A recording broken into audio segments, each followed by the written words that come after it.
Welcome to Spirit Flow, the sacred space where we believe spiritual health is the foundation of everything. I'm Tara, and I created this show to support women who are ready to reconnect with their essence, clear energetic blocks, and lead from their soul. When we're spiritually aligned, our health, our relationships, and our purpose begin to flow with ease. Each week, we'll explore the deeper layers of healing through conversations, reflections, and multidimensional lenses: spiritual, energetic, physical, and metaphysical. Let's step into the flow. Hello, beautiful souls. Welcome back to another episode. I feel that familiar tingle in my fingertips as I sit here with you today. You know that sensation when something sacred is about to be shared. And that's exactly what's happening right now. This episode feels especially sacred and deeply personal. It's not just a story about fertility. It's a conversation about remembering who we are, how life flows through us, and the deeper spiritual invitation that conception really holds. If you're listening and you've ever walked the path of longing, of loss, of deep surrender, this episode is for you. And if you're not in that season, but you're creating something or holding grief or coming home to yourself, I know this will still land in your body. I am going to begin with my own fertility journey. So I have two beautiful children who are now 6 and 8 years old, but I also have two spirit babies. One I lost at 11 weeks, and one I just feel always with me. And that loss cracked me open in ways I never expected. Like, I remember the exact moment I felt that shift happening. It was like tiny electric currents running through my arms, that, that pins and needles sensation I always get when something's really, really profound that's unfolding. And my body was telling me, this isn't just grief, beautiful souls. This is initiation. And this doesn't just happen emotionally, but also spiritually. And for me, it opened a doorway into a completely different way of understanding conception, creation, and the soul journey of children. I used to think conception was purely physical, times of ovulation, hormones, science, and yes, I did IVF. And I'm grateful for what it offered us. But underneath all of that was a much deeper truth. One I learned through my own fertility journey. And fertility isn't something to achieve. It's not a goal. And it's definitely not a linear journey. It's a frequency. It's a frequency we attune to, a surrender we allow, and a spaciousness that we create. And often it's an initiation. I used to approach it like a task, follow the protocol, try harder, do more. And let me tell you, my ovaries were not impressed with how I was project managing my approach to conception. Turns out they don't respond very well to spreadsheets and fertility apps. Who knew, right? But seriously, my body didn't respond to pressure. It responded to presence.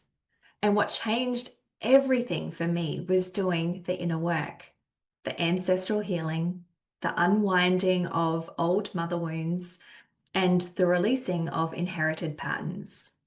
And most of all, shifting from control to flow.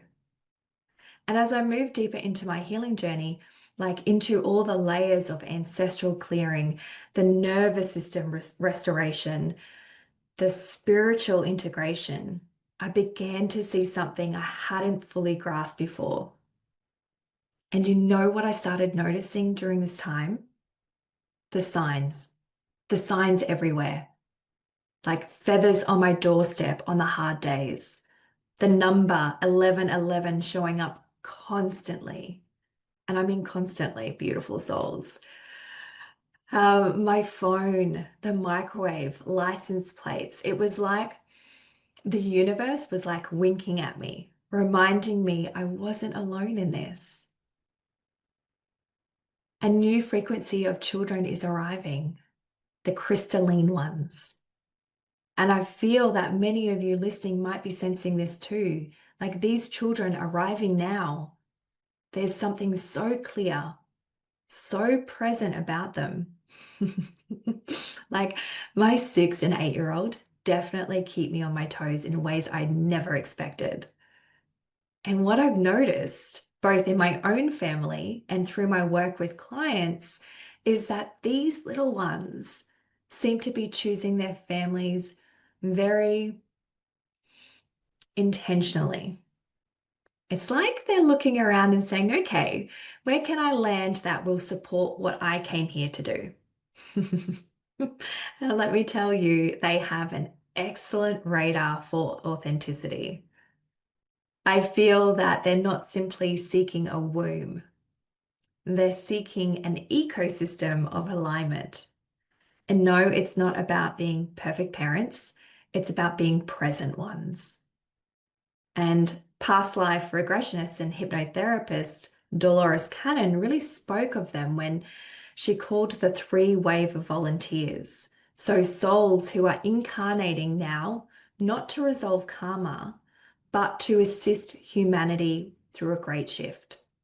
These beings come from higher dimensions, star systems, and realms of unity consciousness, and they carry something rare, pure light, unburdened remembrance, and a mission far beyond what the mind can comprehend.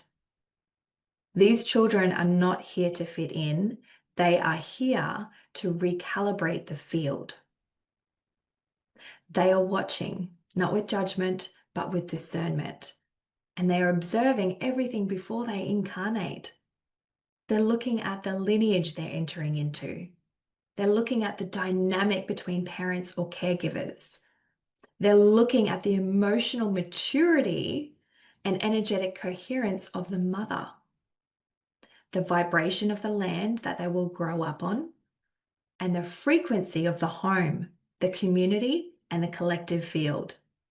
So you can see they're not simply seeking a womb, they're seeking an ecosystem of alignment. And no, it's not about perfection. It's about presence, remember. It's about willingness. And so these children are choosing to arrive through portals of clarity, through bodies and homes that can hold their frequency, that can hold it without that distortion, because they are bringing with them codes of unification, weaving together timelines, light technologies, elemental wisdom, and galactic connection. And as Dolores Cannon would say, they came out of great love, but earth is not easy for them. To hold them, to truly support them, we must transmute what they cannot carry. And so this includes the ancestral pain, the collective density, and the system built on control and fear. So this centers on divine intelligence, the embodied kind, the kind that remembers that we're not separate, we're not superior, but we're part of this vast, interconnected ecosystem of life. And these crystalline children, they already know this. They're born in right relationship with the earth, with the animals, with the elements, with the off-planet beings they recognize as kin, not as fantasy, but as family. They're deeply attuned to what Dolores called the galactic councils, higher dimensional collectives working alongside humanity's evolution. But they don't view them as external, they remember them. And so we, the generation before, are being asked to rise, to become stewards, not controllers, to guide through love, not fear, to parent not from power, but from frequency. And I feel that these children are not just the future, they are the return of something ancient, something sacred, a soul level remembering that we too carry within us. We are the bridge, and they are ready to cross if we're willing to meet them there. Like when I lost our baby at 11 weeks, something in me broke. It broke open in a way I'd never experienced before. And it wasn't just the grief you'd expect. It felt like my soul had been cracked wide open, and suddenly I could see and feel things I'd never noticed before. I was already on a healing path, but this loss, this tiny heartbeat that flickered and faded, brought me to a deeper truth, deeper than anything I had touched before. And I could have turned away, and for a moment I really wanted to. I wanted to numb it. I wanted to bury it. I wanted to move on, but I didn't. Instead, I turned inward. I sat with the grief. I let it rearrange me. And in that silence, in the stillness of early mornings when the world was quiet, something began to stir. And that's when I started writing, or more truthfully, remembering. These words that came weren't polished or planned. They were like whispers from my soul. And those whispers became the foundation of my book, Dawn Warrior. And it wasn't a self-help guide. It was a lifeline, a sacred offering, and a remembrance of what it means to reclaim your energy, to rise with purpose, and to meet each morning as a portal for renewal. And in those days, I began to rise before the sun, not to tick off a to-do list, not to fix myself, but just to feel, to grieve, to breathe, to really ask myself, who am I now without this baby? Without the version of my life I thought would unfold. And what I found wasn't a new identity. It was the original one, the one beneath the roles, beneath the hustle, beneath the expectations. And during those early mornings when grief was my closest companion, something unexpected started to happen. Words began to flow through me, not planned words or polished thoughts, but whispers from somewhere deeper. And those whispers, they became Dawn Warrior. And I wasn't trying to write a book, Beautiful Souls, at all. Honestly, I was just trying to figure out how to get through each day. But there was something about those quiet hours before the world wakes up. That's where we remember who we are beneath all the noise. I started lighting a candle each morning, pulling an oracle card, just breathing, sometimes crying actually, sometimes just moving my body, and sometimes just, sitting with the silence. And in that sacred rhythm, I remembered what it meant to be whole, even while holding the grief, even while not knowing what came next. So if you're in a season of transition right now, or if you're feeling lost in all the roles you play, the mother, the partner, the business owner, I feel that those early morning moments might be calling to you too. Not to fix yourself, not to become someone new, but to remember who you've always been underneath it all. And that's what those dawn hours taught me. That's what they're still teaching me. We don't need to perform our purpose, beautiful souls. We just need to come home to it. The deeper I went into this journey, the more I actually started sensing something that gave me those familiar tingles, something my grandmother never told me, but I feel that her body held. I feel that our fertility stories aren't just our own. They're woven with the stories of the women before us, the unspoken losses, the hidden grief, the dreams that were set aside. I remember sitting in meditation one morning, probably around week 35, because, I'm always noticing the numbers, and suddenly feeling this wave, not just my sadness, but sadness that felt ancestral. Like these little souls choosing to come through us, I feel that they're asking us to heal what came before, not because it's our fault, but because we're the ones with the tools, the awareness, the willingness to do it differently. They really want to arrive into families where birth trauma has been acknowledged, where the feminine has been honored, where bodies are trusted, not feared. And you know what's so beautiful about this? We don't have to be perfect to do this work. We just have to be willing to look, to feel, to heal what we can heal. I feel that these children are here to co-create something completely new with us. But they need us to clear the path first, not for them, but with them. Like if I could take everything I learned, all the clinic appointments, all the energy healing, all the tears and prayers and wondering, and distill it into one truth that I could whisper to every single woman walking this path, it would be this: be the egg. I know that might sound a little odd at first, but hear me out.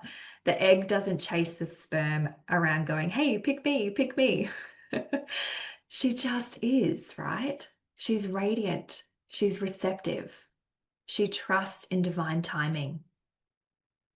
I used to approach conception like a project manager, like spreadsheets, apps, timing everything perfectly. Like my ovaries were definitely not impressed with my type A approach. But what I learned was what my body taught me is that conception happens in softness, in trust, in that beautiful space of receptive presence. So be the egg.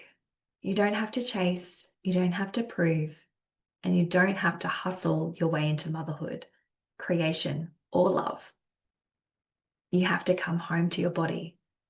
You have to soften. You have to trust the divine timing of the soul who's meant for you. And most of all, you have to become someone who can hold what you're calling in. Because often it's not that your dream isn't coming, it's that your nervous system isn't ready to hold it yet. So beautiful souls, whether you're in that tender space of trying to conceive, or you're creating something completely different, or you're just learning to trust your own rhythm again, I feel that this message is for you. You're not broken. Your journey is so sacred, and your timing is divinely present. And those little souls meant for you, whether they're spirit babies, creative projects, or dreams still taking shape in your heart, they're already so proud of the healing work you're doing. I still feel my spirit babies with me. Sometimes I catch a feather on my doorstep on a hard day, or I'll see 11:11 on the clock right when I need that reminder that I'm not walking this path alone. And neither are you. And so if this episode landed in your body today, if you felt those little nudges and those little tingles of recognition, please share it with someone who needs to hear it. There are so many beautiful souls out there who need to know their story matters too. Thank you for being here with me today, for holding space for these stories, for your own story. And I feel that you are doing such important work, even in the quiet moments when no one else can see it. So until next time, beautiful souls, be gentle with yourselves. Trust your inner knowing, and remember, you are so deeply held by love, even when you can't feel it. So this is Tara sending you feathers and 1111 wishes and all the love in my heart. Thank you for sharing space with me today. If this episode resonated, come find me on Instagram at tara.hegerty to keep the conversation going. You'll find all of the resources we talked about on today's show linked in my bio under podcast resources. Until next time, remember, spiritual health changes everything.